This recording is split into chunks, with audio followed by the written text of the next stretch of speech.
This is a Faith Defenders audio presentation.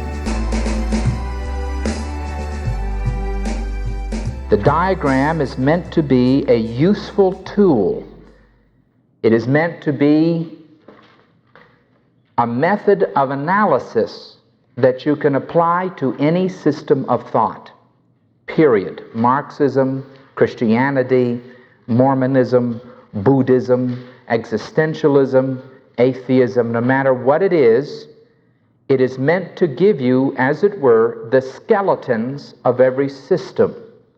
The flesh, the cartilage of that system will differ from system to system, but every system will have the following things.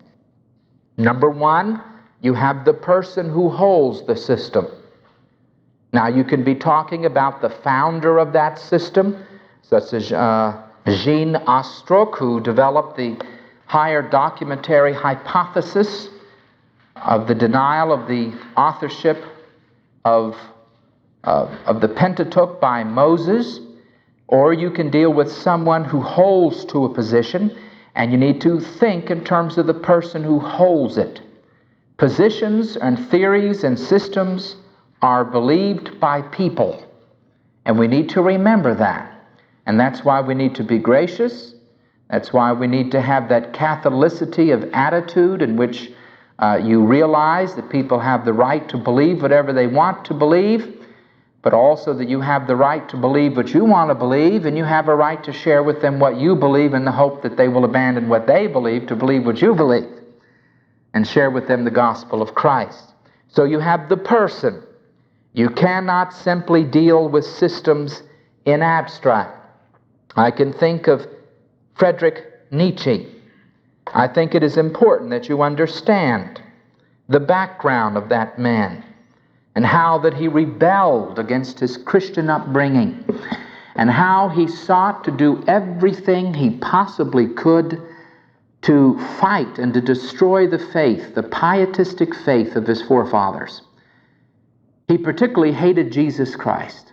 He developed his concept of the Superman or the Übermensch, particularly in his book, Thus Spoke as Zarathustra, and he developed his attack against Christianity by attacking the person of Jesus Christ.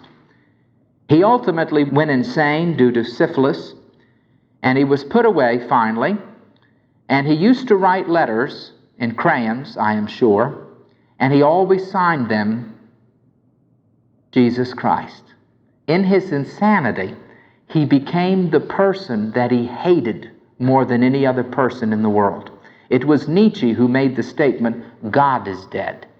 I remember in New York City, back in the 70s, one student went to a large Jewish Theological Seminary and wrote on the wall, this is the outside of the building, wrote, God is dead, signed Nietzsche. And some bright student went out with his spray can and said, Nietzsche is dead, signed God. I don't know if any of you ever saw that graffiti. It was in magazines. Well, Nietzsche's the one who began that. He said the concept of God is over with. We must jettison the ideas of kindness, love, compassion, gentleness, consideration. He called those things slave ethics. He said if you really want to have a true ethic, then instead of compassion, you should have a cold, hard heart. Instead of showing mercy, twist the knife a little bit as you run it through them. Nietzsche developed his master ethics as the ethics of the Übermensch, the super race that was to come. And guess who read Nietzsche? A boy by a paper hanger from Austria named Adolf Hitler, who also talked an awful lot about the Übermensch and about the Aryan race and about the necessity of cleaning up the racial purity of the German people to create this master race where there would be no mercy. And when you think of the SS herding women with babies into their arms, into the gas chambers, reducing people to soap, fertilizer for the fields, skinning people. There was one concentration camp that was known was known particularly because the wife of the commandant ordered that whenever a prisoner was taken who had a tattoo, he was skinned, and his skin was tanned, and she had pocketbooks, lampshades, shoes, gloves made with the tanned skins of tattooed men. Was there any mercy as they herded them into those gas chambers? No. But you see, with that type, the Nazi mentality, that was good. What Nietzsche said was good. But you see how Nietzsche ended up? He ended up insane. He could not live what he believed. And he ended up, in his insanity, thinking he was Jesus Christ, the person that he hated. But you see, you have to know a little bit about the history of someone. As I read through the Encyclopedia of Philosophy, I made a note of how many of the hostile philosophers came from Christian homes, came from clergymen's homes. What was shocking to me, some of the most vicious atheists came from the homes of clergymen. They rebelled against everything that their parents stood for. They didn't want it. They won't have anything to do with it. Utterly repudiated and sought to deal with it. For you know, there's two types of atheists. There are the benign and malignant atheists. Benign atheists say, well, I don't believe in God, but if you want to believe in one, that's your own business. That's your ball of wax. It's your bed. You can sit down and you can lie in it. That's a benign atheist. A malignant atheist is one who says, I don't believe in God, and I'm going to make sure that you don't by the time I'm through with you. These are the characters like over in Dickinson College. One of them, to start out his Bible course, this was several years ago, would introduce his mentality to the Scriptures by saying, how many of you believe in the Bible? And when the students raised their hand, he promptly took the Bible and threw it across the room so it hit the wall and came down crashing to the floor. Now, it was a great shocking approach, but what was he trying to tell these students? By the time I'm through with you, that's what you'll do with the Bible too. Now, that guy probably came from a Christian home. That guy probably had a religious upbringing, and no doubt he got into immorality, or he got into something which his conscience bothered him, and because of it, he has a vendetta against God. Vicious. He's malignant. The benign atheists, well, I can handle them. The malignant ones are a little difficult to handle because they're not interested in reason, they're not interested in anything, because they have an axe to grind. And they want to make sure that every Christian gets their head chopped off. So you've got to understand something about the person. Find out a little bit about their history. You want to know why someone believes what they believe? Talk with them for a while. Some people believe what they believe because they picked it up from their parents and they never really cared to even think about it. Too many people pick up their religion like dogs pick up fleas. This is why I do thank God that I had no religious upbringing, that I did not have to endure innumerable stories of Joseph's coat of many colors, as I've heard people complain to me that they've heard it ad nauseum. Well, you see, you've got to understand the person. Secondly, you've got to understand that this person believes in certain first principles, certain assumptions, certain things which they assume to be true, which they have never proven to themselves, or which they have examined and thus have chosen consciously as their first principles. So everybody has presuppositions. They presuppose. They assume certain things to be true. Most people never think about their presuppositions. In philosophy, we say that these people are not epistemologically self-conscious. A lot of big words. What it means, this person has never sat down and reflected on the most basic foundational assumptions they have. Well, these people have faith in these presuppositions. It can be a naive faith. They just assume it to be true because that's the way they were taught. or it can be a leap in the dark, much like the existentialists, like Kierkegaard. And he says, well, I leap into the arms of nothing. As I mentioned, for some reason, he felt comforted because he capitalized the letter N in the word nothing. For some reason, that meant something to it. Nothing is nothing. I don't care if you capitalize it or not. But it was a leap into the dark, you see. And a lot of modern theologians say Christianity is a leap in the dark. You've just got to accept it blindly. Open up your mouth. Just believe it. Take it in. Or there are those who have come to Christianity by other roads, or those who have taken their faith by other roads. They have sought to pick their assumptions and to sit down and sift through their presuppositions, throwing out this one, that one, or the other, and keeping this, that one, or the other, or adopting new ones.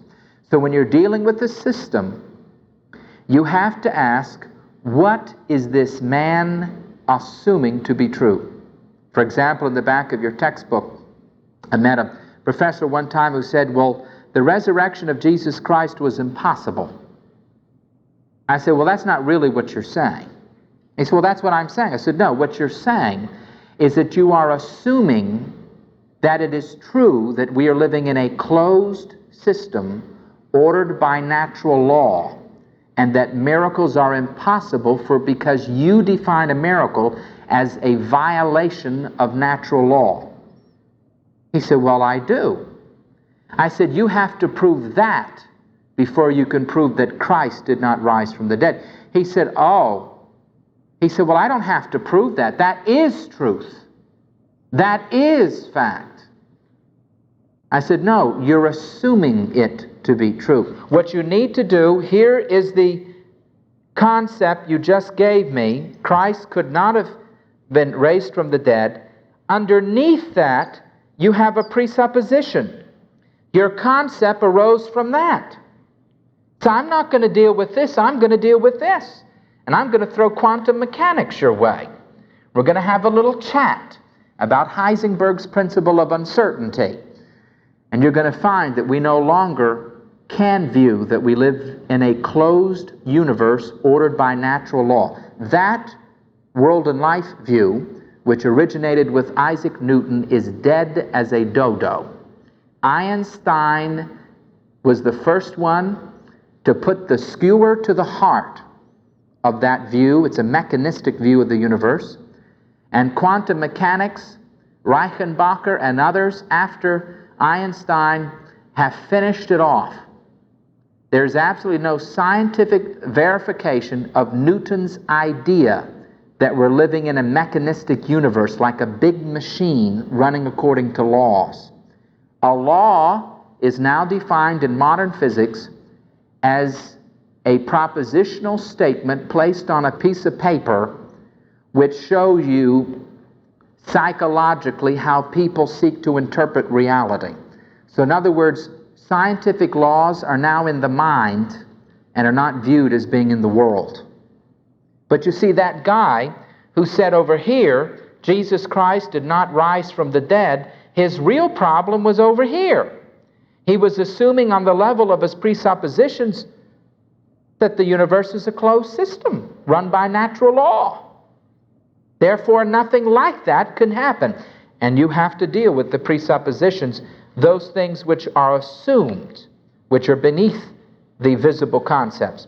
Then you have the concepts of the ideas which work their way out. And then the whole system is going to take you someplace. There's a logical conclusion. So with Nietzsche, if I had to give a lecture on Nietzsche's ethics, I would point out as one of many things that if you want to know the logical conclusion of Nietzsche's Übermensch ethics, look at Buchenwald and Auschwitz and Dachau. You will see the grand conclusion of Nietzsche's ethics. It led to death and destruction for millions of people. So you have a right to say, hey, if we take your position logically to its conclusion, it ends in absurdity. It ends in a position that neither you nor I can live with or believe. So this basic scheme, this basic grid, this basic pair of glasses, this X-ray machine, if I can put it that way, is the method by which you examine any philosophic system. Now, with this diagram in mind, let's begin to examine the problem of how a Christian seeks to win a non-Christian to the Lord Jesus Christ. The first questions that we must put forth deal with the person who holds the particular position we wish to refute. For you see, it is the person who asks the most fundamental and basic questions that a man or woman can ever ask.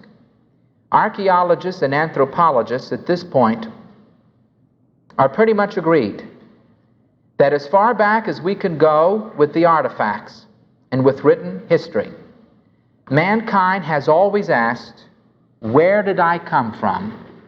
The origin of man. What am I? Who am I? The nature of man. Why am I here? The purpose of man, or the meaning of man. And where am I going? The destiny of man. Even when they went back to the Neanderthal man, who probably was simply some individuals who were suffering from a very severe case of arthritis, and thus they were deformed. Even if you go to the Neanderthal man, you discover that they buried their dead with bowls of food and flowers, and with their weapons. The archaeologists and the anthropologists have found that no matter where man is, be it the ancient Egyptians, the Babylonians, the Aztecs, the Hottentots of South Africa, the Eskimos, all of humanity has always, in every place, developed answers to those basic questions. Either they say that we came from God, or there was a big turtle sitting on another turtle, or we came from the wind. But you see, they have answers to those questions. Where did we come from? Who and what are we? Why are we here? And where are we going? Everyone is going to think in terms of those questions sometime or later. Some people do a lot earlier than others. I'm afraid to say, in a hedonistic society in which we live, people get so busy they don't really ask themselves these questions until perhaps they're getting old, and they're sick, and they're dying. And all of a sudden, when you begin to deal with the elderly, you know what you begin to hear. Why was I put here on earth? For 2 years, I went to a veterans hospital and dealt with the Vietnam veterans. For 2 years, every Sunday after I went to the veterans hospital, I went to an old folks home. And after 2 years, every Sunday, I got to know these people quite well, and I found the sick and the ill were asking, why am I here? Where am I going? These people were forced to deal with the most basic questions. And you see, the Christian at this point has something wonderful to share with people. The Christian says, aren't we dealing with someone created in God's image? You know where you came from? God made you. You're not a bit of ooze that oozed out of ooze that's oozing back into ooze. You're not a chance-produced animal through the meaningless and purposeless fluke of an evolutionary process. You have significance. You have greatness. You have importance. You have meaning. God made you. And you're here to bear His image. You alone, of all the creatures in this world, were to bear the image of God, so that when man was created, there was a consultation in the Trinity, and they said, let us make man in our image and in our likeness. And despite what the Mormons say, the Scriptures nowhere speak of that image being physical, for God is not a male, says the prophet. God is not a man. The image of God refers to functions. God is a self-conscious cognitive ego. In other words, He can say, I am. You realize how great that is? I am. You know what? I'm a self-conscious cognitive ego. I say I am. Does this pew say I am? Does a cat say I am? Your people involved in psychological research or an attempt to deal with animals have always found that the mirror test reveals that animals do not have a self-conscious cognitive ego. If your parakeet is lonely, what will the pet shop owner tell you to do? Put a mirror in there. Because when the parakeet looks, he will think there's another parakeet, and he will carry on and talk and have a good old time. Every spring, usually, I hate to say it because it hurts my heart and feelings, I hear a big thump at our picture window there in the living room, and go outside and I bring out my daughter, and there's a dead bird, killed itself right there. Why? I said, honey, when the birds get their territorial feelings and drive and aggressiveness, this bird comes along and he sees his own reflection in the glass, thinks it's another bird, and kaplow! He's dead, baby. Now, when you look in the mirror, you don't think that's somebody else, like a dog go up and try to lick and sniff. You know that's you. Hey, that's me.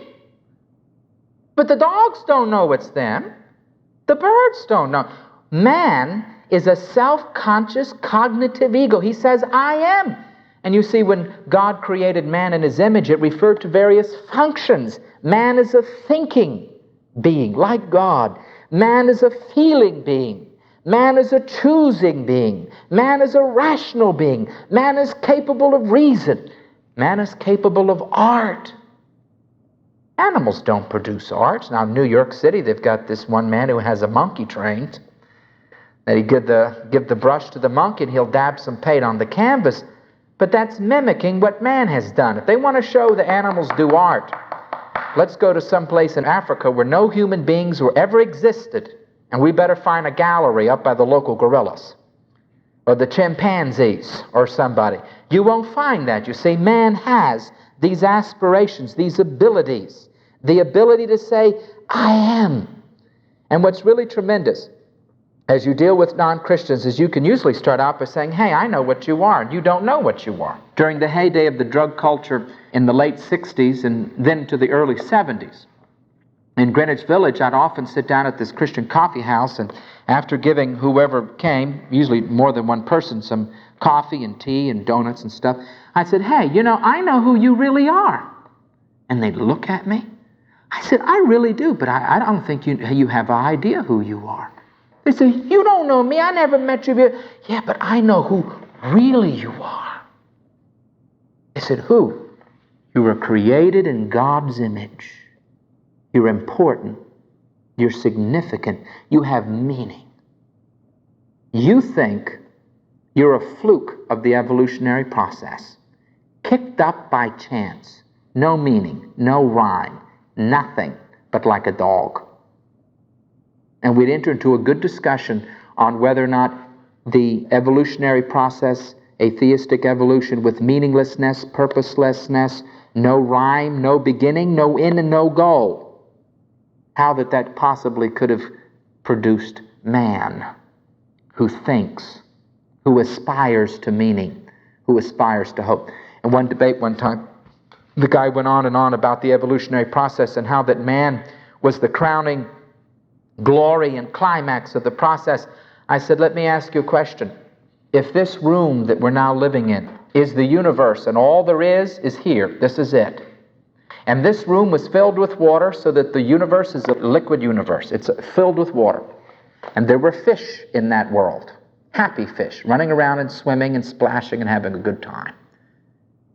And some of these fish developed lungs.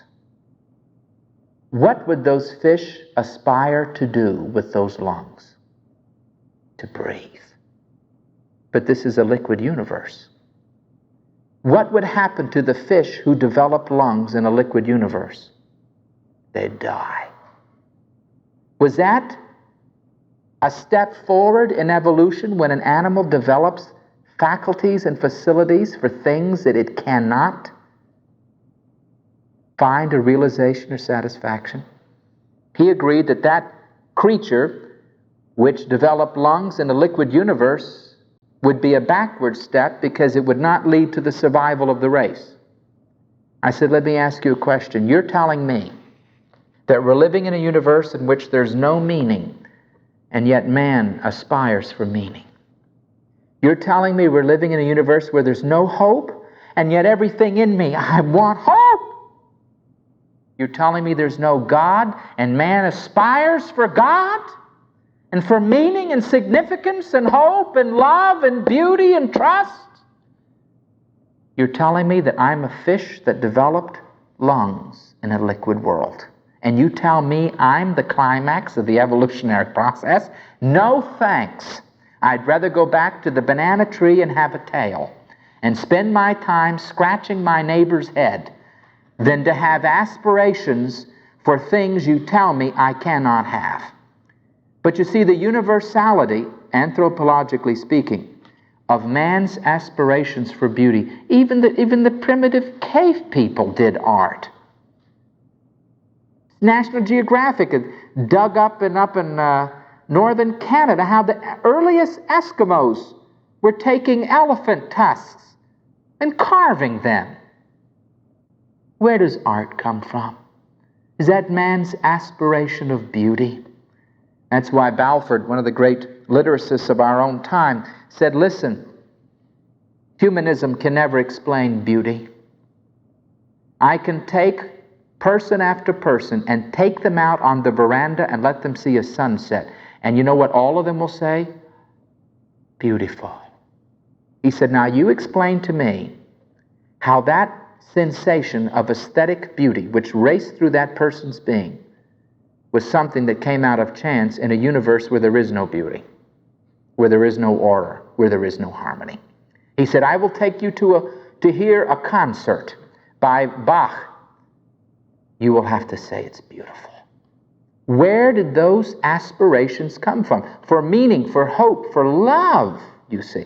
Well, we say to the person, hey, I know what you are. God made you.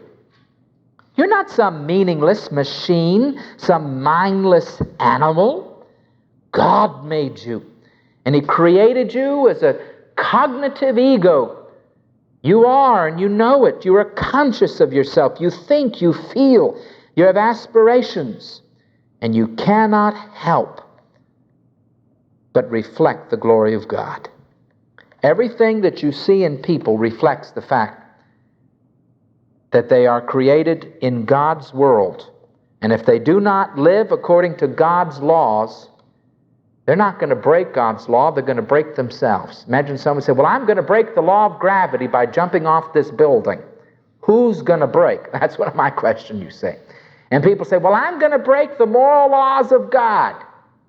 Yeah. Those laws will be standing long after you go to the grave with syphilis and gonorrhea.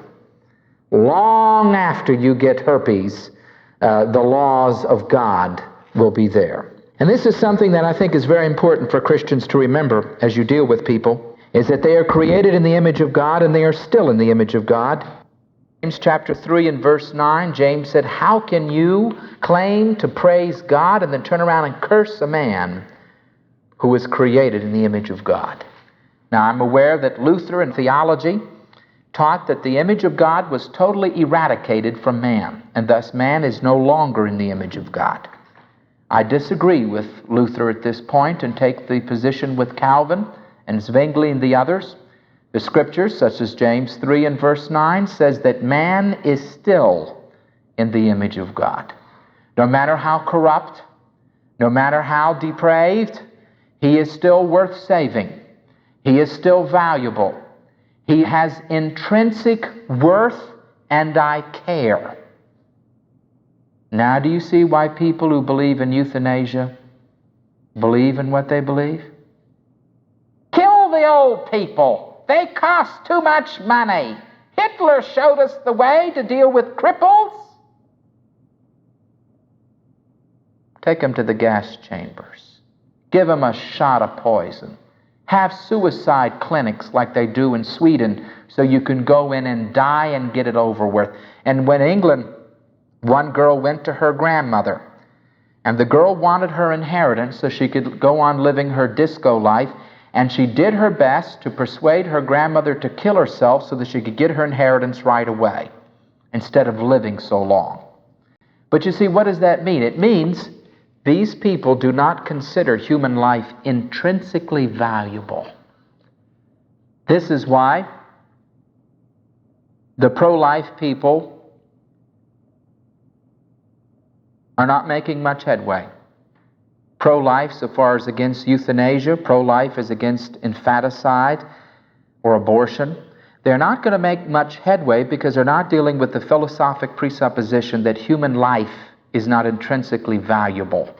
You can dispose of babies or of old people like you do tissues. And you see, as long as you don't deal with that issue, you're not really going to deal with the other issues which arise from that.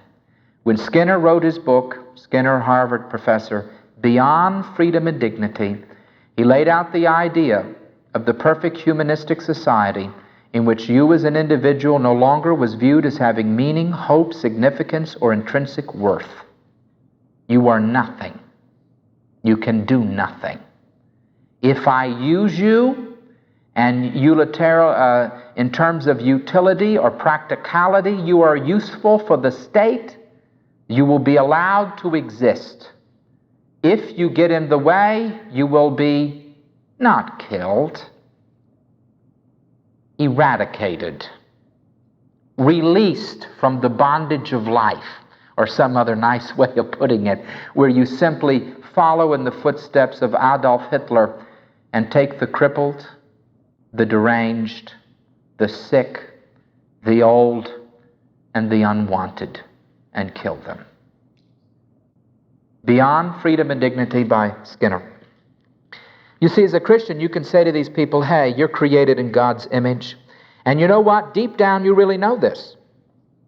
For in Romans chapter 1, 18 through 25, here the Apostle Paul states, because man is created in the image of God, in his heart of hearts, he knows that there is a creator. There is a mastermind behind this universe. He knows instinctively there is something beyond, there is someone to whom he is accountable. Thus, your anthropologists have never found a civilization or tribe that was not involved in the worshiping of a deity or deities. Now, you think for a moment. If religion is simply an evolutionary quirk and it's societal and cultural, why is it universal so far as mankind is concerned? Man instinctively knows this. Thus he states in verse 21, although they knew God, no taste they on, even though in their hearts of hearts, in their soul, in their deepest being, in the moments when they are quiet or when they're in the foxhole, they know there's a God. Yet they will seek to suppress that knowledge and unrighteousness. Never forget one guy I was working with at General Motors who was a very malignant atheist, and he particularly liked grilling the seminary students who got jobs during the summer. And since I was working across the assembly line from him, he decided I would be a perfect one to grill. And that summer, he got grilled quite effectively. He came up and said, well, if a God exists, why all those people are dying in Vietnam? I said, your real question, John, has to do with the origin of evil. Not really the question of Vietnam, but it's the question of all evil. Retarded people, death, accidents, war, hurricanes. Isn't that true? Yeah, that's what I mean. The problem of evil. I says, John, number one, I hardly think that you have ever even read a page of discussion on this issue. The only reason you're bringing it up is to be nasty. And then at that moment, the Lord touched me, and I just stepped forward. And I says, John, you know there's a God. And you know that he exists. And you know that you're accountable to him. He took one step back, hung his head, and all this time he's been the big malignant atheist. Yeah, I know. Zing. And you see, that was the Lord. When the Lord gives you the right time, Proverbs says, a word spoken at the right time can be viewed like apples of gold in a frame of silver. It's beautiful. It's appropriate. And the Lord just had me zing him at that right moment to bring up the fact that he knew it. Now, the next day, guess what he was all over again? An atheist. But you see, his nudity in terms of his soul had been uncovered. There's an account in one of the Christian Jesus to the Communist world. As these communists were torturing this Christian turned to the head torturer and says, because it was an older man, he says, how can you do this to me when you prayed to God when you fought the Germans? The guy said, who told you about that? Well, what do you mean, who told you? When you're in a foxhole, even the communists are saying, oh God, don't let those bullets get me. I'm thinking of a relative who's a very wealthy woman. Her husband had $70 million. She herself came from a very wealthy background.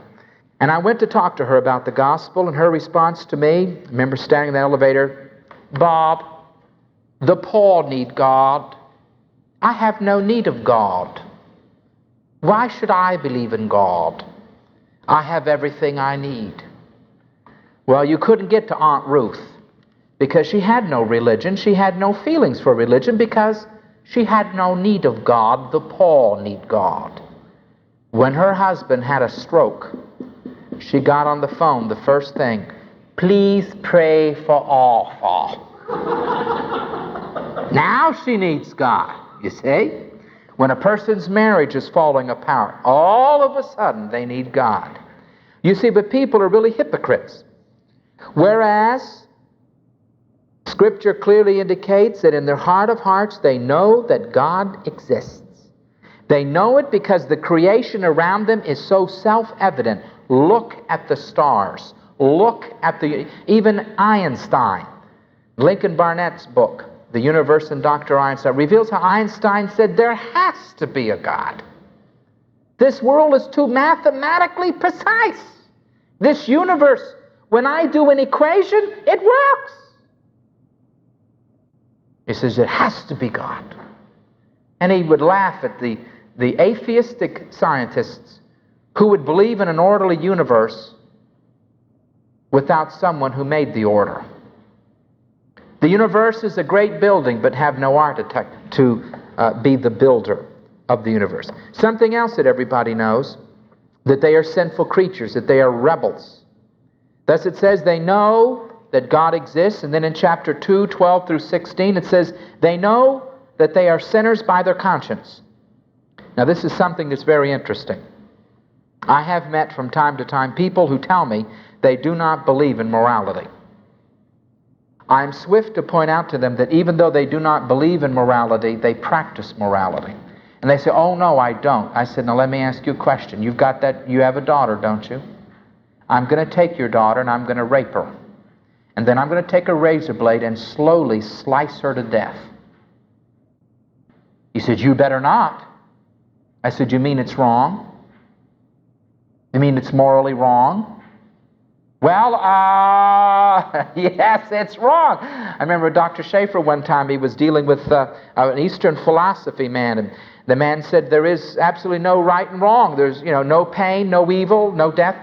Schaefer just went over where the tea kettle was whistling with the boiling water and says, okay, and walked over and proceeded to pour the boiling water on the man's head. And the guy jumped out and said, wah! And he said, wait a second, there is no pain. There is no evil, so I can pour boiling water on you. That's not wrong, is it? There's no pain. You can't be hurt by it, you see. People may deny morality, but they moralize. They condemn people for doing things. Remember one time in Central Park, we just played a tape. And a couple had stopped and listened, and as soon as we got through, she began to rail at us. I'll never forget, she jumped off that park bench and began to scream, there is no God! I was in the concentration camps! And she showed us the tattoos on her wrists. And she said, there was no God! I saw the people die! And she went on and on how she was a Jewish refugee from the Holocaust. And I said, ma'am, one question. If there is no God, then how can you say that what Hitler did was wrong? If there is no God, then there is no focal point for your absolutes, your ethical absolutes. In ethical theory, moral absolutes ultimately climb to God, who is the absolute of good, of honesty, of love, of compassion. Your ethics depend upon an infinite reference point. To say that it was wrong for Hitler to kill those Jews, you must believe in God or it wasn't wrong. I said, furthermore, you really think Hitler got away with it? That there's no justice in this universe? She said, well, there's got to be justice for Hitler. I said, well, that's what I mean.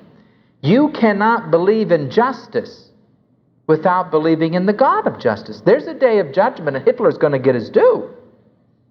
But if there is no God, then he escaped. Blew himself up in that bomb shelter and escaped. She sat there and said, well, I never thought about it that way before. And I saw my edge and just moved right on and says, that's it, ma'am. Without God, you cannot have any morality. Without morality, you cannot make moral judgments against people such as Hitler. The belief that there is no God and that might makes right is what made Hitler do what he did. He felt he was his own God.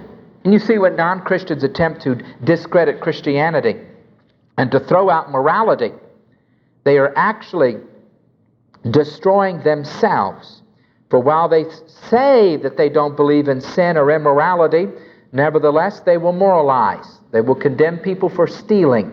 They will condemn people for killing. And the basis upon which they make the condemnation is something that they previously denied 5 minutes before. Now, even though all men know in their heart of hearts that God exists and that they're sinners, and again, anthropologists point out that in every single civilization known to man, man has always sought to expiate his sin.